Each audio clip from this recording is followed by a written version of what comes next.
Hey there. Long time no see, right?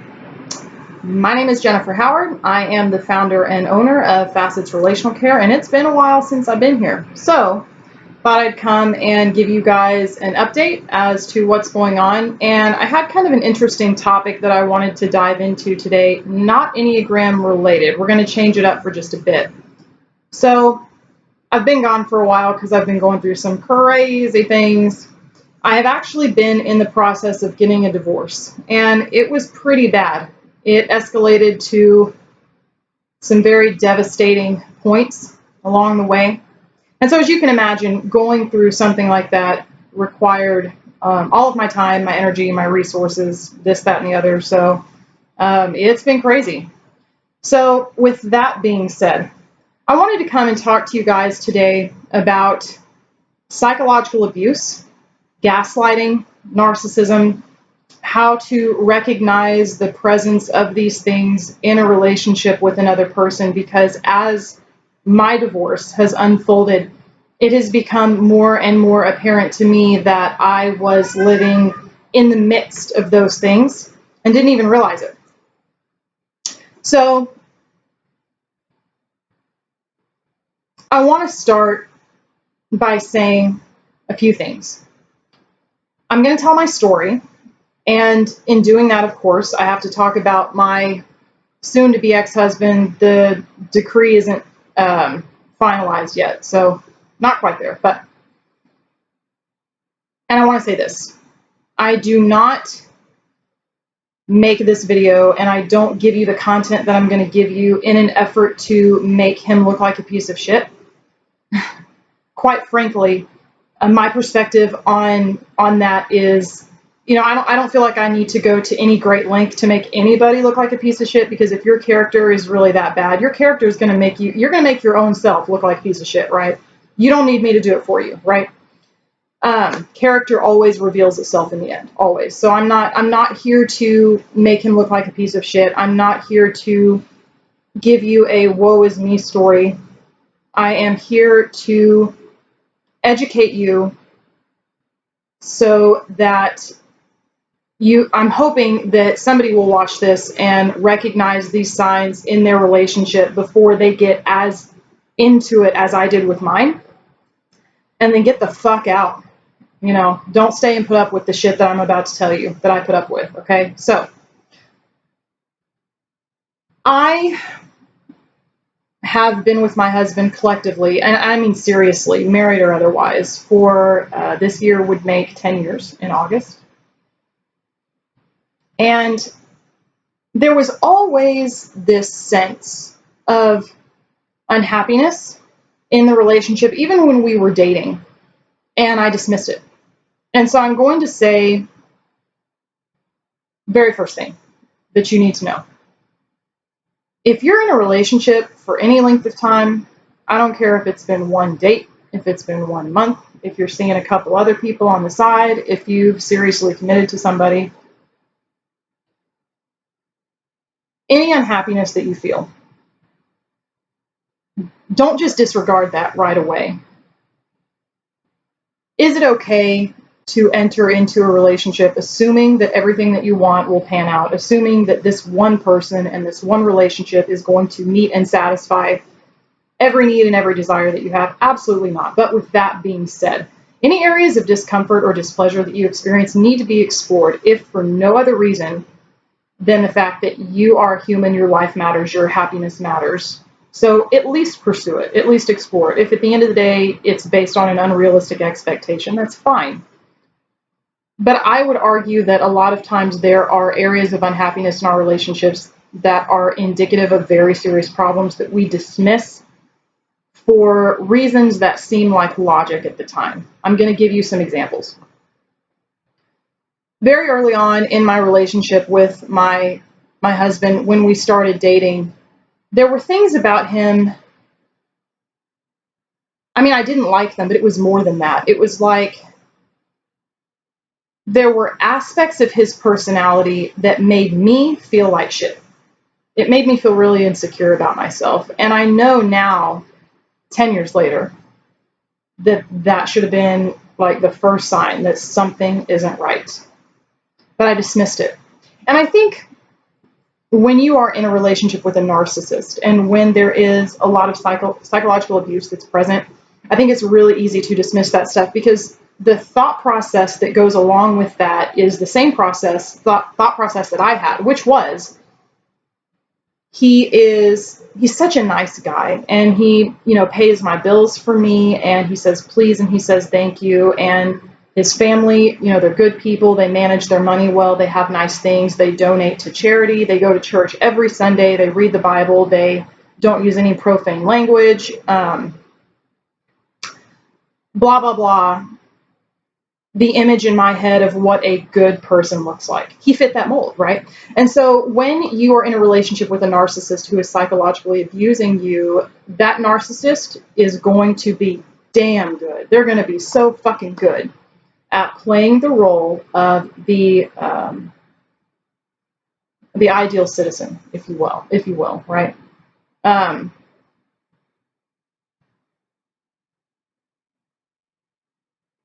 I'm not going to go so far as to say whether or not I think that it's intentional, although I suspect that it is. But I will say that's what makes it so hard to realize that the relationship that you're in is no bueno, because you'll be in this relationship with this person and they treat you in such a way that you start questioning yourself and you start feeling insecure, and it doesn't occur to you that that is a justified feeling. Because so my thought process was when he would do something and I would have a negative reaction to it, I would always say to myself,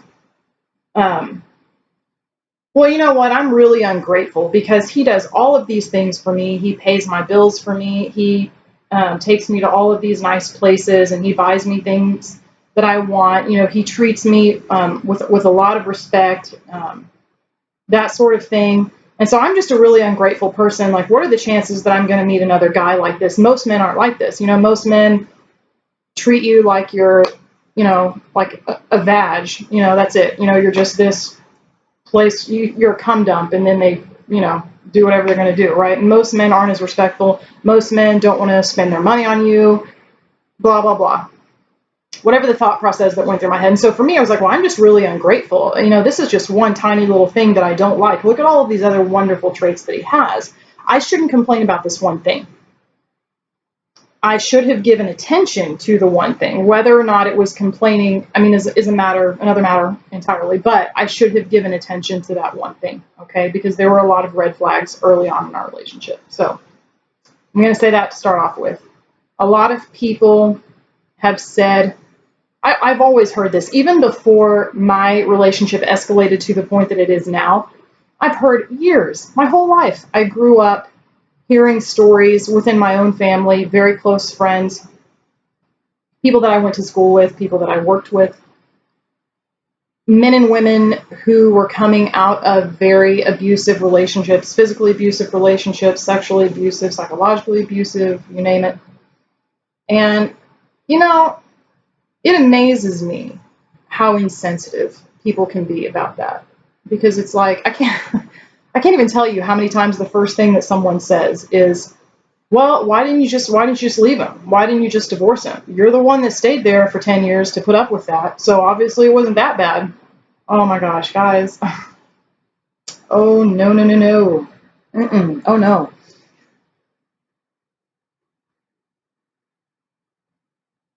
So I want to kind of touch on that point too. That part of the psychological abuse that my husband put me through is I filed for the divorce. I filed for the divorce on March 20th of this year. I know it's terrible, but I was like, oh, spring cleaning my life out here. So I filed for divorce on March 20th, and as you can imagine, my husband was very hurt. He was very angry. As time went on, I began to realize that it wasn't so much the hurt that he was mad about. I realized he was angry because I was the thing that he was controlling this whole time. I was like his little puppet. And the puppet just cut her strings. You know what I mean? So in other words, he's lost control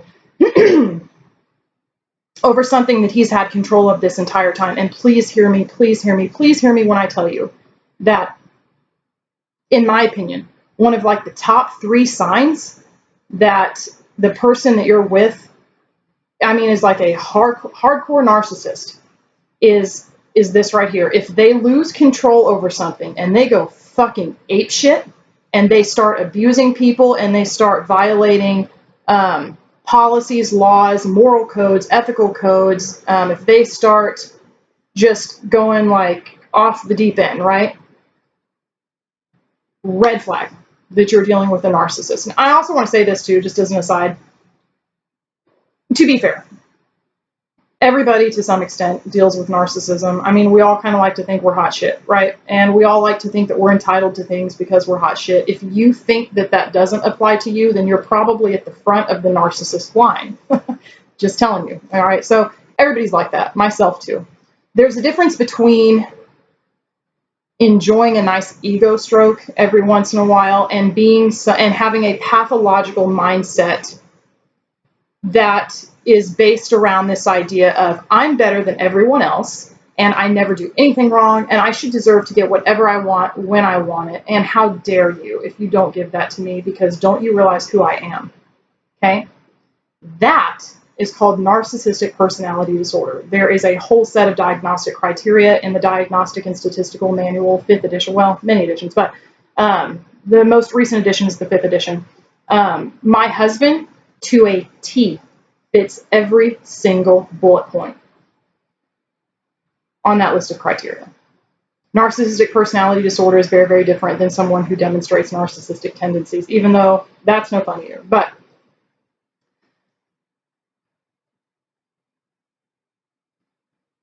so understand that the control is a huge issue for them, okay? So you need to be on the lookout for that. When I filed for the divorce, as I said, guys, it was like a light switch. He already had all of the signs there, but they weren't to the severity that they were after I filed for the divorce. I mean, it was very clear to see that he was angry that I was removing myself from his life. He lost his control over me. I wasn't his puppet anymore, and he did not like that. It got bad. Any abuse that I was subject to, and I was subject to a fuck ton of abuse, escalated. The frequency escalated, the severity escalated. The police got involved on more than one occasion. It was not good. It was not good. Restraining orders had to come into play. A criminal trespass warning had to come into play. There was a lot of stuff that needed to be dealt with. Anyway, so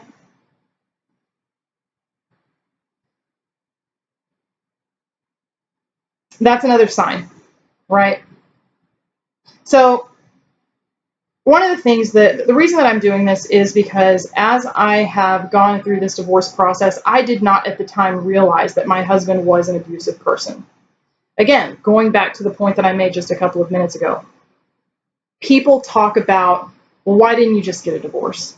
Why didn't you just leave? If you were that unhappy, you should have just gone. My husband said the exact same thing to me. This is also a form of psychological abuse, okay? I filed for the divorce.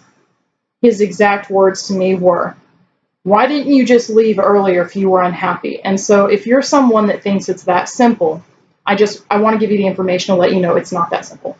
It is not that simple. Especially if I'm not even going to say that. Any type of abuse. I don't care what type it is. Physical, sexual, psychological. By the way, in most situations, it's usually not one type. If you've got one, you've probably got all 3. You may have one or more to a greater extent than the other, but to say that someone's in a relationship and they're only being physical abused, bullshit. They're probably seeing the sexual side and the psychological side as well. You can put that any sort of way you want, right?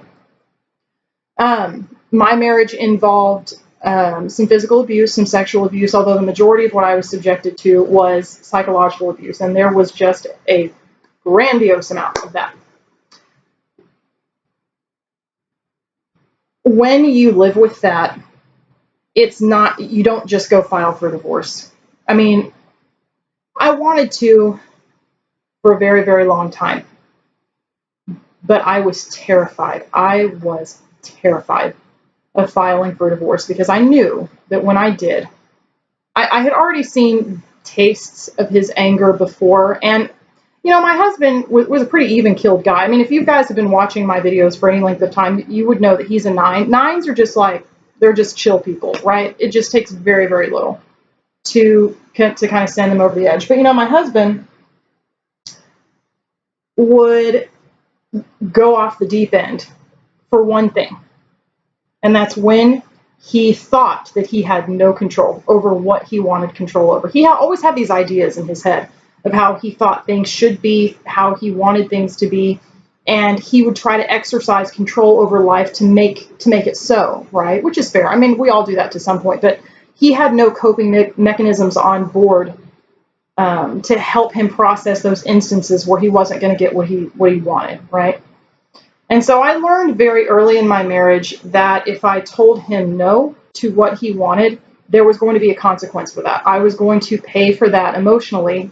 I was mistreated in a variety of different ways. I'm about to start unpacking that. But for now, I'll say I was mistreated to such a degree that I began to fear telling him no. And so you get in this place after a while where that's part of the abuse. They've got you in this place where you're afraid to make your own decisions. You're afraid to do anything for yourself. And this is a key point. You're afraid to be your own person. You're afraid to be an individual separate of your abuser, okay? It's not as simple as, hey, I'm unhappy. I think I'll go file for a divorce, okay? When you have an abuse victim that finds the courage to leave, please understand that they've probably been weighing that decision for quite some time, years likely.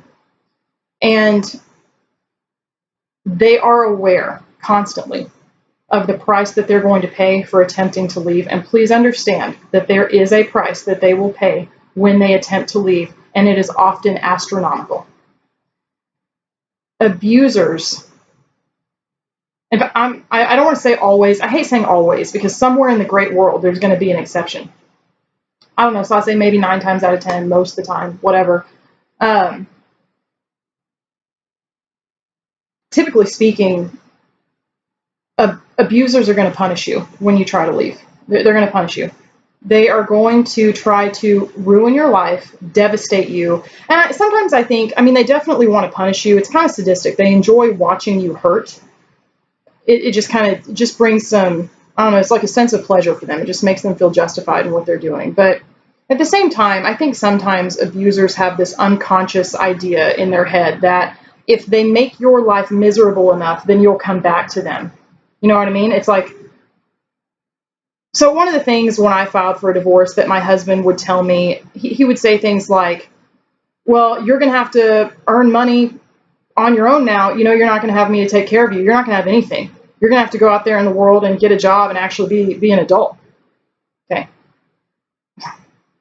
Regardless of any other information that I give you about that or not, that right there was an abusive statement because of how he spoke to me. He completely disregarded the fact that I'm a grown woman, that I have a personhood. He literally spoke to me like I'm a stupid child. False. Wrong. Now, with that being said, what he's referencing to is the fact that he has worked 2 full-time jobs so that I could go to school full-time and do this. And he was insinuating to me that I was not going to be competent enough to care for myself as he cared for me. And so what abusers will do is they'll try to create this mentality inside your head that you need them. Why would you leave? If you leave, bad things will happen to you. I take care of you. I do all of these wonderful things for you. You can't live without me. You can't survive without me. I'll give you another example. When I was growing up, my dad frequently, I won't say on a daily basis, but at least once a week, he would give me a speech about how I was incompetent. I would grow up one day to be a woman, and I wouldn't be smart enough to take care of myself, and I was going to need him. And so if I was smart, I would do whatever he told me when he told me, because he's just telling me things that are going to make my life easier, because I'm not smart enough to figure out how to take care of myself, nor will I ever be. I grew up in a house where I would attempt to do something that I wanted to do. For example, guys, tiny stuff that just doesn't matter. I would see something on top of the refrigerator that I wanted to get, and I would go get one of our kitchen chairs and, from the dining room, and I would push it into the kitchen up against the refrigerator, and I would climb on top of it. And I'm reaching to get whatever it was that I wanted off of there. And my dad would come through and he would see me and he would say, "Here, why don't you let me get that for you?" And I would say, no, I want to reach it all by myself. And he would laugh and laugh and laugh and laugh. And he would launch into his whole speech about how I am a helpless person and I'm never going to be able to do anything without him.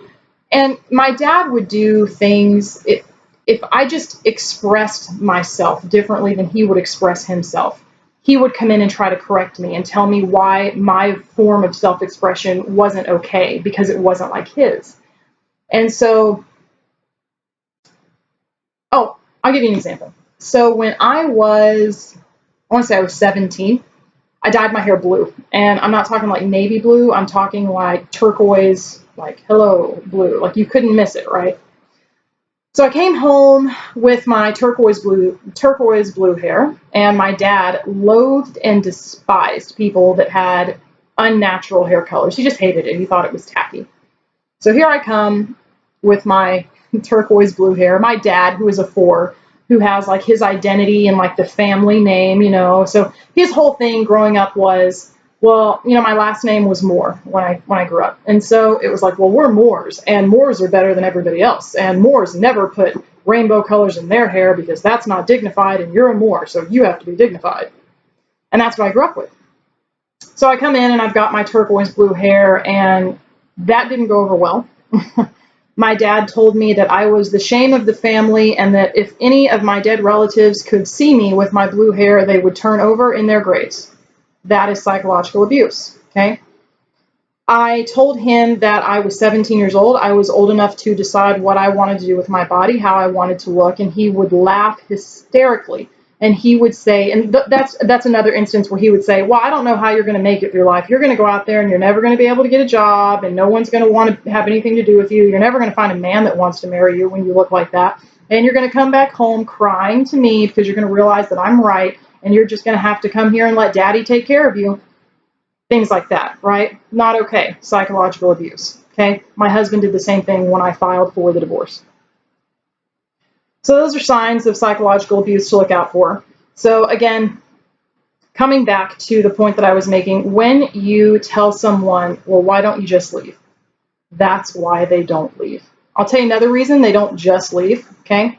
Especially in my situation. My husband had devised our lifestyle in such a way that he had complete control over me in every possible way. And he knew that.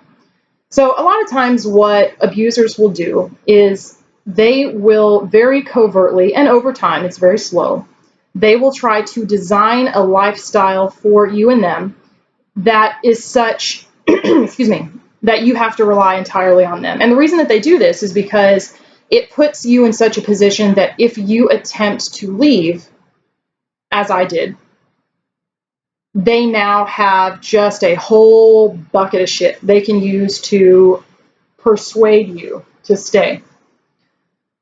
My husband working 2 jobs sounds like a really nice thing.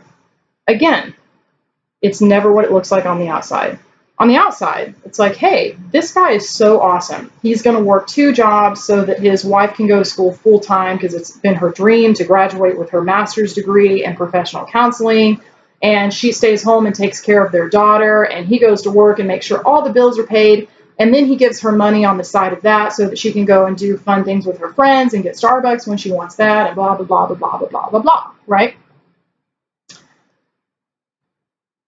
And it looks great on the outside. On the inside, what the abuser has done is they have designed a lifestyle that keeps them in control. So in my situation, it was like this. When I filed for divorce, let me tell you the first thing that I lost. Money. Why? Because he had all of it. The bank account was in his, I didn't even have my own bank account. The bank account was his name. Every check that came through that house was his, except for the money that I made here, which was some, but not enough to pay the rent by myself, right? Like I would have had to have had a roommate. He had everything. All of the cars, the titles were in his name. The cell phone bill, utilities, all of it, his name. I had nothing. So as punishment, he began to pull those things away from me. And at first, he wasn't removing those things specifically, but he would try to threaten me.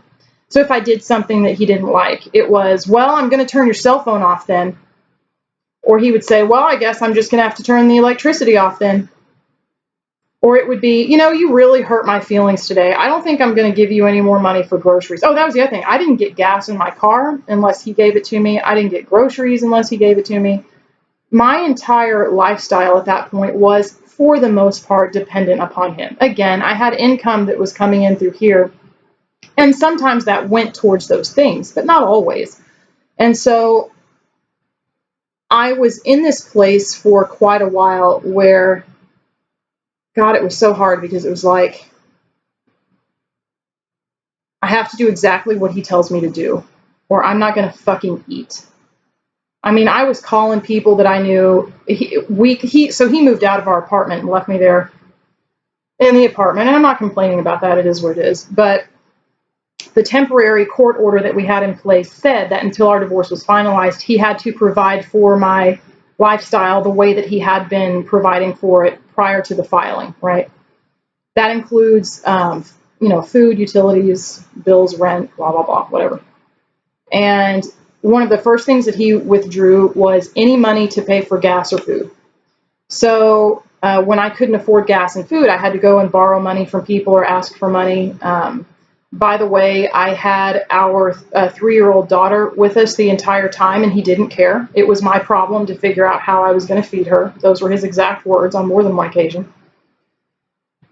And I could go into this to a very great degree, but a lot of the details are irrelevant. The point that I'm trying to make is that when you are an abusive victim and you have been in this lifestyle that your abuser has created over time to make it so that they have the control and you are dependent upon them for every single little thing, it's not as easy as why didn't you just leave, okay?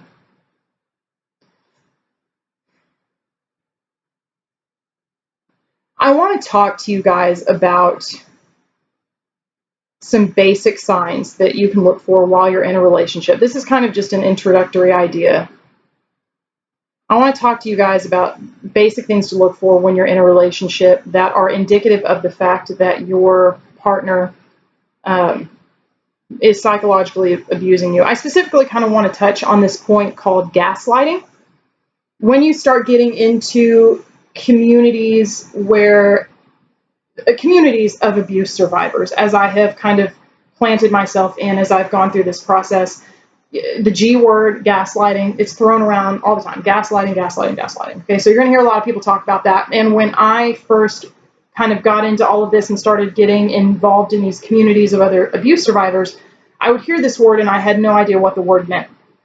So I have spent the past couple of months talking to people and doing some research, trying to garner a very solid psychological foundation for this word that we have, which is called gaslighting. And what I would like to do is a video that kind of breaks down what that is for you. Gaslighting is, oh wow, it's evil is what it is. And it looks like everyday behavior. It can happen to you for years and you have no idea it's being done to you. My story is a testament to that. And it is one of the most psychologically damaging things that I can think of. I mean, the top 5 things that could just fuck someone up for life, gaslighting is on the list, in my opinion. It's pretty bad, especially now that I've learned what it is and learned how to recognize it in my own life. So this is just an overview of what psychological abuse looks like, how it's easy to get caught up in that cycle and not even know that you're in it. And I will come back and do a video on things to look for, the signs of gaslighting, which are signs that come, it's psychological abuse. Typically, it's found dispensed from narcissists, either people with narcissistic personality disorder or people that have very, very strong narcissistic tendencies. So anyways, It was nice to catch up with you guys again. I'll be back and I'll get that update done for you very shortly. As in terms of getting back to my Enneagram series, I'm in the process of doing that. I've had to stop for a while, obviously, to get everything together. I had to do major damage control on literally every aspect of my entire life because he just about damn near destroyed everything that I had. So I've been kind of cleaning things up and salvaging what was left and getting myself into a safe place. And so it just takes time, again, and resources. So I've been in the process of creating a Patreon account in the background because I need to get some new equipment. I need to get a better camera, a better microphone. I'd like to get some professional lighting. I've got some software that I'd like to get for the computer so that I can actually edit the videos, maybe put some music in the background, do things that are like, professional, right? So anyways, those things cost money. So I made a Patreon account. I'm in the process of getting it set up. It's not done yet, but I've got all sorts of interesting content that I'm going to start putting on there, including video series, blog posts, and a podcast that you can listen to if you don't want to sit and watch the video. So all of that's underway. It takes time, but we're getting there. So anyways, for now, this is goodbye, but I shall be back, and I'll talk a little bit more about the gaslighting thing, and then we'll probably jump back into some good Enneagram stuff. But I want to speak out about this because it was something that I was victim to for 10 years and didn't even know it. So it makes me think there's got to be a lot of other people out there who are victim to this and don't even know that they are, and that's not okay. So just spreading the word. Yeah.